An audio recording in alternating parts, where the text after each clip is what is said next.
Jestem jednym z pierwszych członków naszego zespołu. Decydując się na pracę w naszej firmie, czułem, że to jest coś ciekawego.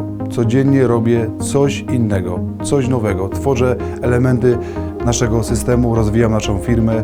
Jestem dumny z tego, co robię, ponieważ czuję, że mam wpływ na przyszłość naszego przemysłu. Współtworzę przyszłość. Klienci zupełnie nie spodziewają się, z czym do nich przyjeżdżamy. W kontaktach telefonicznych czy wiadomościach mail nie jesteśmy w stanie przekazać tych kluczowych informacji. Prezentacje, które przygotowujemy, są naprawdę na najwyższym poziomie, uruchamiane z telefonu komórkowego. Komputer uważamy, że to już jest przeszłość. Jesteśmy w XXI wieku. Zajmujemy się wdrożeniem naszego systemu od A do Z. Instalujemy sieć radiolatarni iBeacon na terenie całego Waszego zakładu przemysłowego. Konfigurujemy ją, sprowadzamy Waszą strukturę organizacyjną do naszego systemu.